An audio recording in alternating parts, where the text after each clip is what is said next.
마지막으로 제가 가족 이야기를 올린 게 좀 오래되었습니다. 계속 시간이 없었고 물고기들 때문에 문제가 많았어서 이제야 시간을 내서 다시 나머지 이야기를 하려고 합니다. 이제 그때 저희 아빠와 새엄마가 점점 경제적으로 뭔가 안 좋게 돌아가면서 사이가 안 좋아지시는 게 제가 어렸음에도 피부로 느껴졌어요. 그래서 어느 날 주말에 아침을 같이 먹고 있는데 아빠가 새엄마께 애 데리고 엄마한테 가서 돈 좀 받아오라는 식으로 그렇게 말씀을 하셨어요. 그런데 새엄마는 좀 안 내키시는? 안 내켜 하시는 그런 느낌이었고, 저는 아빠가 지금까지 할머니를 아예 못 보게 하셨었어요. 제가 또 거기 간다고 할지도 모르니까 아예 그냥 끊고 살면서 정을 떼라, 뭐 그런 마음이셨던 것 같아요. 근데 저는 전에도 말씀드렸지만 그냥 어른이 하라면 다 하는 딱 그런 로봇같이 움직이는 애였기 때문에 마음속으로는 다시 할머니 댁으로 가고 싶었고, 여기가 너무 싫었지만 한 번도 그런 내색을 하거나 말을 한 적이 없고, 그냥 할머니한테 전화도 하면 안 된다고 하니까 하고 싶어도 한 번도 안 했어요. 그냥 딱 한 번 할머니가 학교가 그냥 할머니 댁에서 5분 거리니까 정문에 오셔서 저를 기다리고 계셨어요. 학교 시간에. 그때 제 손을 잡고 막 할머니가 오셨는데, 그때 딱 한 번 뵙고, 그때도 저는 아무 이야기도 하지 않았고 그냥 가만히 있었어요. 힘든 이야기도 하지 않았고, 그리고 당연히 새엄마나 아빠께도 할머니가 오셨었다는 얘기도 하지 않았죠. 아무튼 그랬어서 그냥 할머니 댁에 간다는 것 자체가 좋았어요.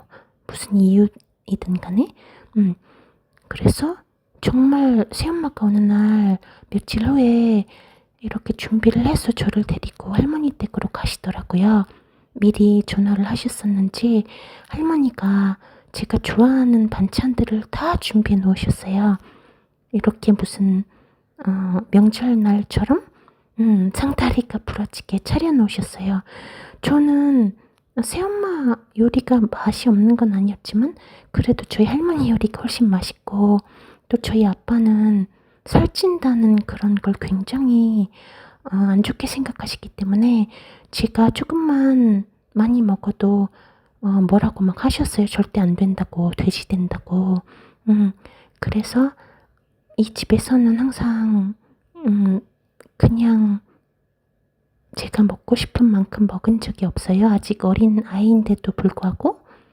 그래서 할머니 댁에 갔을 때 아빠가 안 계시니까 별 생각은 없었지만 제가 굉장히 많이 허겁지겁 먹었나 봐요.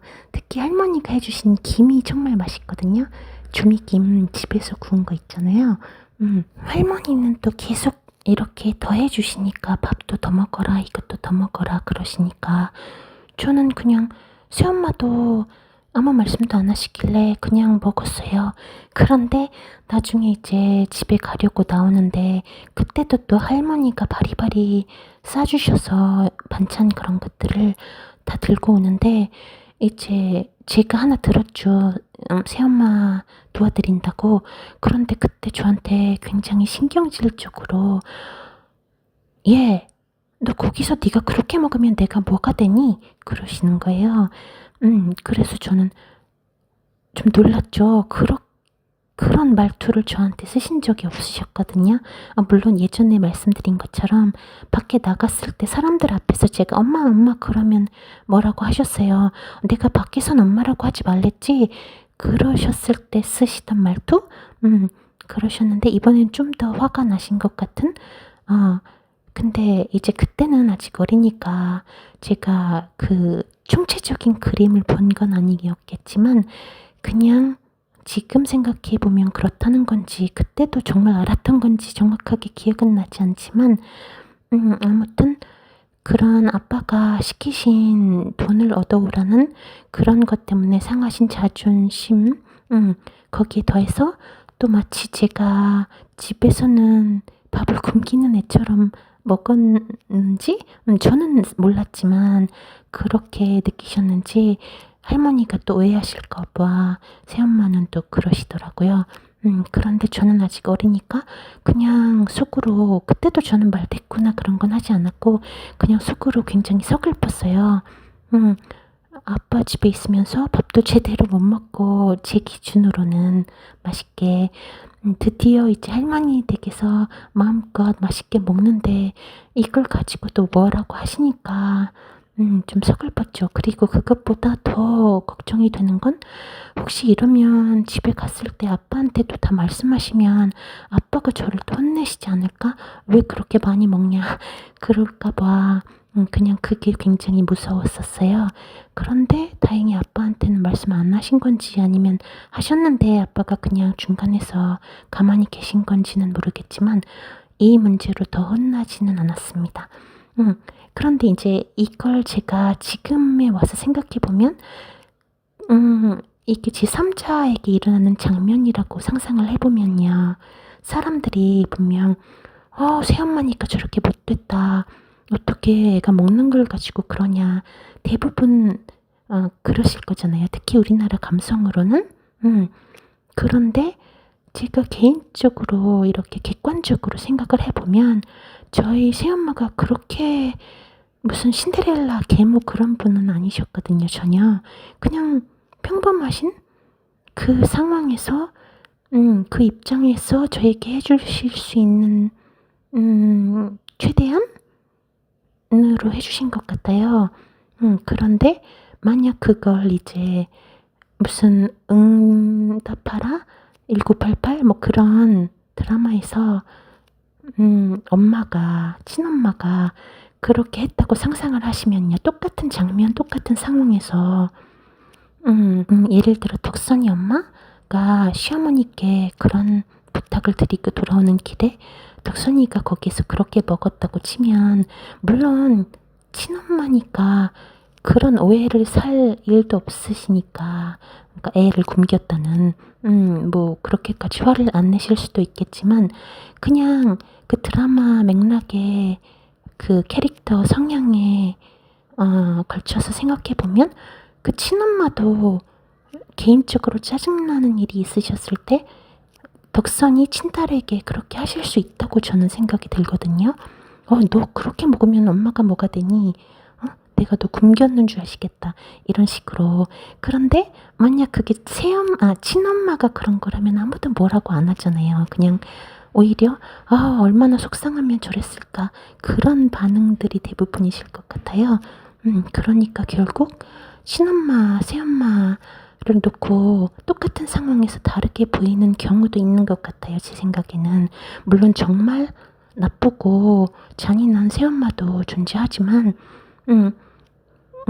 현실에서는 그렇게 극단적으로 드라마틱하게 그렇지 않고 그냥 인간이 할 수 있는 정도 만 하는데도 단지 새엄마라는 이유로 유혹을 심하게 듣는 경우도 있는 것 같습니다. 이때는 저희 할머니도 뭐라고 하시거나 뭐 그러신 건 아니시지만, 왜냐면 모르시니까 이런 일을.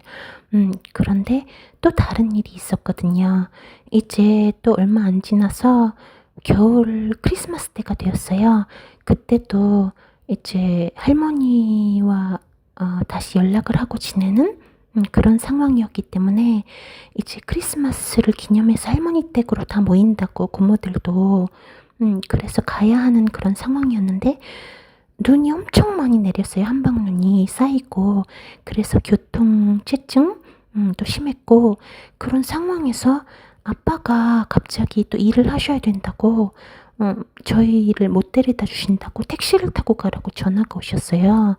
원래는 같이 가야 하는 그런 상황이었는데, 그래서 갑자기 새엄마가 이제 제 옷을 입히시고 그 택시를 잡아서 가는데, 거의 할머니 댁에 다 도착했을 때 그 강남 고속버스 터미널 있잖아요. 딱 거기에서 차 사고가 났어요. 근데 이제 문제는 저를 그때는 합승 그런 게 있었는데 새엄마가 저를 기사님 옆에 주수석에 앉히셨어요. 왜냐면 뒷자리에 어떤 아저씨 두 분이 앉아 계셨었거든요. 원래 저희가 합승을 한 거고 엄마가 그분들 옆에 앉으셨어요. 그래서 가는데 이제 미끄러워서인지 앞차가 갑자기 멈춰서인지 어쨌든 기사님께서 갑자기 끼익 하면서 멈추시면서 제가 반동으로 튕겨져 나가서 제 머리가 그 대시보드에 이렇게 찌은 거예요. 빵 하고. 그렇게 빵 하고 나서 기억이 없어요. 일어나 보니까 병원이더라고요. 병원 이름을 까먹었는데 그 강남 고속버스 터미널 뒤쪽에 있는 병원이었던 것 같아요. 아무튼 그래서 깨었는데도 정신이 없고 수술을 했대요. 지금도 이마 그 약간 앞머리 올라가는 그쪽이라서 흉터가 보이지는 않지만 아무튼 거기가 찢어졌었대요. 일어났더니 할머니 아빠가 싸우고 계시더라고요. 잘 들리지는 않는데 저희 할머니가 그년이 새엄마 년이니까 애를 앞자리에 태우고 지는 뒷자리에 앉고 막 그러시면서 이혼하라고 막 그러셨어요. 아빠도 그냥 가만히 계시더라고요. 웬일로? 그때는 이미 두 분이 사이가 안 좋으신 때라서 아마 그러셨던 거가 아닌가? 그렇게 생각이 되는데 이것도 아까 제가 예로 들어드린 그것과 같은 느낌을 주었는데 저는 물론 제가 수술까지 했지만 그때도 새엄마께 화가 나거나 어떻게 그럴 수가 있나 그런 생각은 들지 않았어요. 물론 새엄마 입장을 제가 직접 들은 건 아니지만 할머니가 아빠께 말씀하시는 걸 보면 이렇게 말씀하셨어요. 진이언은 무슨 애 편하게 가라고 앞에 혼자 앉히고 자기는 그 어른 남자들이 2명이나 있으니까 애만 거기에 앉히기가 그래서 그랬다는 식으로 얘기하지만 알게 뭐냐 새엄마년이 일부러 그랬을 수도 있지 그러셨어요. 저희 할머니가. 그런데 제가 지금까지 직접 경험한 저희 새엄마가 뭐 그러실 정도로 저에게 악감정이 있으신 것도 아니시고 그냥 그렇게 느껴지진 않았어요. 그날 막상 저를 그렇게 태우실 때도 그렇게 느껴지지 않았고 그냥 제가 다시 생각해 봐도 저도 그 아저씨들 모르는 사람 옆에 그냥 앉아서 뻘쭘하게 가는 것보다는 차라리 앞자리에 있으면서 엄마가 뒤에서 보고 있다는 그 안심? 그렇게 하는 게 더 나을 것 같기도 하고 그래요. 그런데 이제 새엄마는 그렇게밖에 생각 들 수가 없는 그런 구질적인 그런 현상이 있는 것 같더라고요. 그래서 그냥 무조건 새엄마가 한 건 다 나쁘게 해석되고 그러기가 쉬운 것 같았어요. 아무튼 그것 때문에만은 아니겠지만 그 이후로 두 분이 이혼하셨고 저는 다시 할머니 댁으로 돌아와서 좋았습니다. 제가 이제 중학교에 들어가면서부터 할머니가 제 성적에 미치셔서 전교 1등 그걸 노래를 부르셨기 때문에 그때부터 제 고통이 시작되었지만 그 전에는 아직 저학년일 때는 그냥 먹고 싶은 거 다 먹을 수 있고 자유롭고 할머니가 저를 특히 굉장히 예뻐하셨기 때문에 말만 잘 들으면 저는 거기에 가서 너무 좋았습니다. 이제 그러다 지난번에 또 제 이야기들을 다 들으셨다면 아시겠지만 미국으로 제가 고등학교를 간 이후 그리고 대학에 들어간 이후에 친엄마를 처음으로 만났어요. 아빠가 갑자기 어느 날 너 엄마 만나볼래? 그러셔서 그냥 그러겠다고 했죠. 왜냐면 어렸을 때는 정말 혼자서 막 상상하고 우리 엄마는 어떤 분이실까 특히 힘들 때마다 할머니 때문에 아빠 때문에 그랬었는데 그냥 막상 만나보니까 별게 없더라고요. 그러니까 제 입장에서는 엄마는 저를 9달 동안 그렇게 배 속에서 품으셨고 그런 기억들이 있으시잖아요. 근데 저는 그냥 처음 만난 아줌마잖아요, 솔직히. 그 전에 사진도 본 적이 없고 성함도 알려주신 적이 없어요, 할머니께서. 물론 저도 여쭤보지 않았지만, 그래서 그냥 만났을 때, 아, 이 아주머니가 내 친엄마구나. 그냥 그거였어요. 무슨 드라마, 영화에서 보는 끈끈한 끌림 그런 것도 없었고, 근데 엄마는 제 손을 잡고 막 우시더라고요. 그런데 또 왜 엄마와 또 연락을 안 하고 지내는가, 아빠와 연락을 안 하고 지내는 이유는 지금까지 제 영상들을 보신 분들은 다 들어서 아시잖아요. 근데 이제 제 친엄마하고도 제가 연락을 안 하는 이유가 뭔지에 대해서 이야기해 보려고 합니다. 저희 엄마는 굉장히 친절하셨고, 저에게, 굉장히 잘해주셨어요. 잘못하신 거 하나도 없으세요. 그리고, 뭐, 특별히 제가 너무 싫다 그런 것도 전혀 없으시고, 그냥 성량하고, 친절하고, 좋은 분이셨어요. 그런데 다만, 이제, 제 성격적인 문제와 조금 안 맞는 부분이 있었던 것 같고, 그걸 이제 저희, 부족함이라고, 할 수도 있겠지만, 저는 그냥 그렇게밖에 할 수 없기 때문에 어쩔 수가 없습니다. 제가 이제 만나서 엄마와 하고 싶던 얘기는, 여기에 제가 하소연하고 있는 그런 제가 겪어온 이야기들, 할머니와 아빠 때문에 제가 느꼈던 일들, 슬펐던 것들, 그런 것들을 다 허심탄회하게 말씀드리고 위로를 받고 싶었던, 그게 1순위였어요, 사실. 왜냐면 저희 집엔 그런 존재 어른이 안 계시니까요. 저에게 그렇게 해주시는, 오히려 제가 그분들의 근심 걱정을 다 받아내야 하고, 더 어른처럼 행동해야 하고, 아무렇지도 않게 로봇처럼 다 순종해야 하고, 그런 상황이었기 때문에 그냥 친엄마라면 내가 하는 모든 이야기들을 다 들어주고 나를 이해해주고 진심으로 조건 없이 나를 사랑해주지 않을까?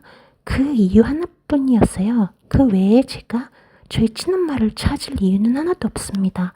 왜냐면 그 부분을 제외한 다른 부분은 저는 충분히 충족이 되었거든요. 저희 할머니가 제가 받아오라는 성적만 받아오면 저를 최고로 쳐주셨어요. 저희 집에서. 그렇게 아빠를 싸고 도시지만 그 아빠보다도 더 사랑하신 게 저라고 저는 알고 있거든요. 그런 정도였기 때문에 지금 무슨 엄마의 정이 모자라고, 모성애가 모자라고 그런 건 전혀 없었어요. 다만 그냥 제가 원하는 엄마의 상이 아니신 거죠, 저희 할머니는. 그리고 약간 젊고 그런 분이 엄마시면 좋겠다. 그래서 좀 말도 통하고 그런 점 때문에 친엄마를 찾은 거죠. 그랬는데 첫날 이제 만났을 때는 제 손을 잡고 막 오시고 본인 신세한탄을 하시더라고요. 겪어오신 일들, 저희 집에서 저희 할머니 할아버지 때문에, 아빠 때문에 겪으신 힘든 일들, 저는 그냥 다 들었죠. 저도 궁금했고, 왜냐면 저희 집에서 그런 이야기들을 해주신 분이 없으셨기 때문에 또 관점이 완전히 달라서 할머니가 말씀하신 것과 너무 다르더라고요. 그래서 흥미롭게 들었어요.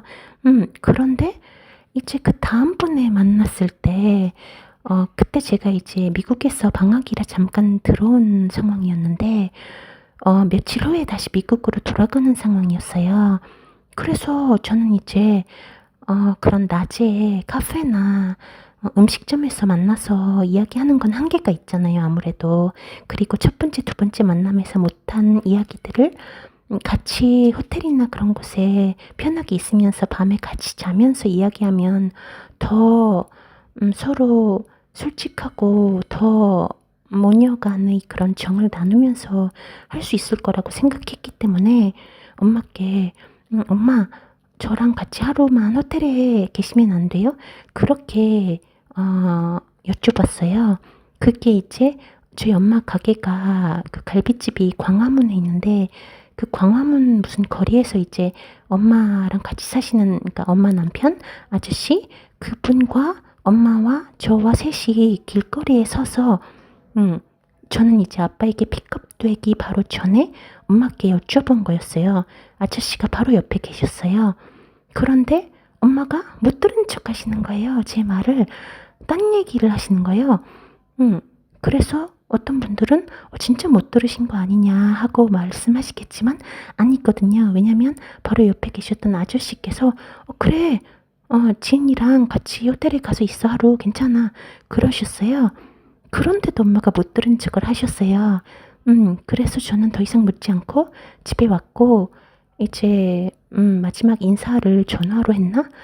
그랬고 다시 미국으로 돌아갔고 그때 이제 제 연락처와 전화번호를 물으셨었는데 다 알려드렸는데 그래서 저에게 전화를 하시더라고요. 그런데 저는 받지 않았어요.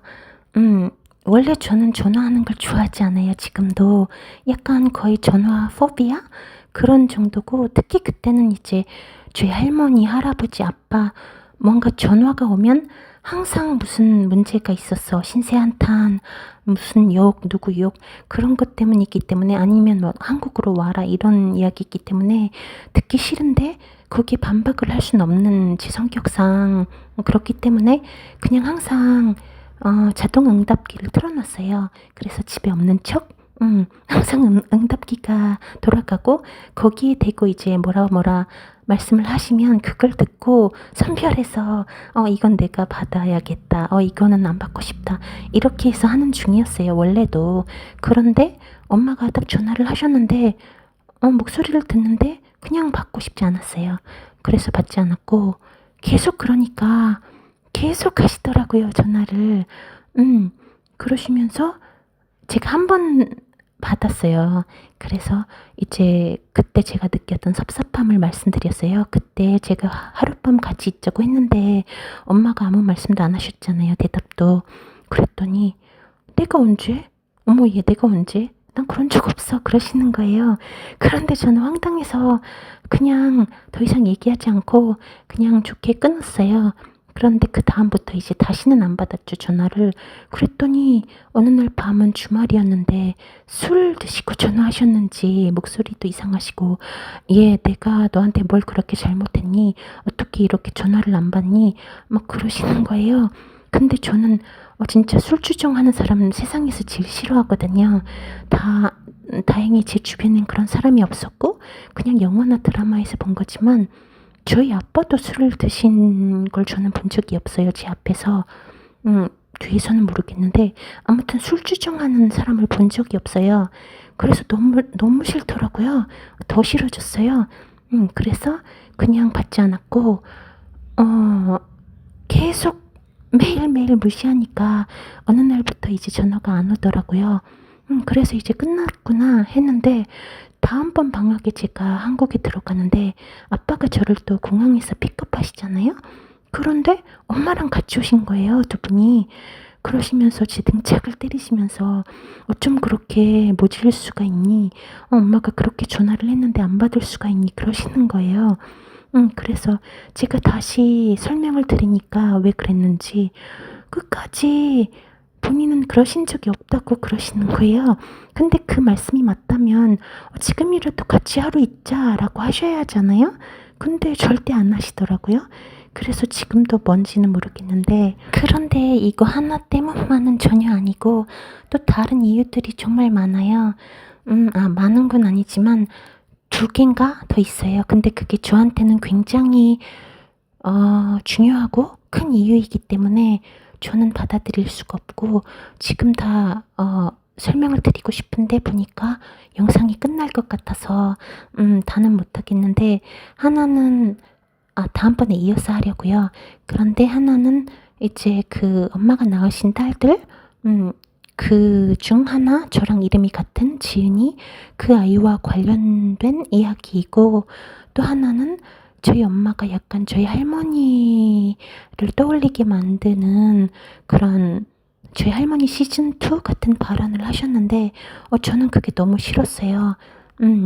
그게 2번째 이유인데 그거는 이제 자세하게 나중에 다시 설명을 드리겠습니다. 저만 특이해서 그런 건지는 모르겠지만 제가 느낀 건 모든 게 다 때가 있기 때문에 아이였을 때 엄마가 가장 필요했었을 때 부재중이었던 분을 나중에 성인이 되어서 만난다고 하면 아무래도 그 모든 시간의 공백들을 메꾸기는 어려운 것 같았어요. 물론 제가 조금 굉장히 차갑고 너무 이성적인 그런 부분이 있기 때문에 좀 특이한 케이스일지는 모르겠지만 저는 그냥 그렇게밖에 되지 않습니다. 무엇보다 가장 중요하게 생각하는 인간 관계에서 그게 엄마와 딸이든 친구 관계이든 저에게 가장 중요한 건 사람이 염치를 나는 거라고 저는 생각하거든요. 그래서 아무리 윗사람이라도 염치를 알고 해야 하는 행동과 말이 있는데 그리고 그 말과 행동에도 순서가 있는데 그 순서에 따라서 완전히 다르게 받아들여질 수도 있거든요. 그런데 제 기준, 저희 엄마는 제가 생각하기에 이건 좀 너무 염치가 없으신 행동이다. 그리고 나에게 이런 걸 바라시는 건 지금 순서가 잘못됐다. 내가 원하는 엄마에게 얻고 싶은 그 위로, 그리고 무조건적인 사랑, 포용, 그런 게 먼저이고 그 다음이 엄마 딸들과 잘 지내라는 당부라고 저는 생각하는데 그 순서를 완전히 바꿔서 저에게 갑자기 그 아이들과 잘 지내라고 하시는 걸 먼저 하시더라고요. 저는 거기에서 싹 마음이 다쳤어요. 그리고 제가 그렇게 해드릴 이유가 없거든요. 외동으로 자란 아이의 한계라고 하시면 할 말이 없습니다.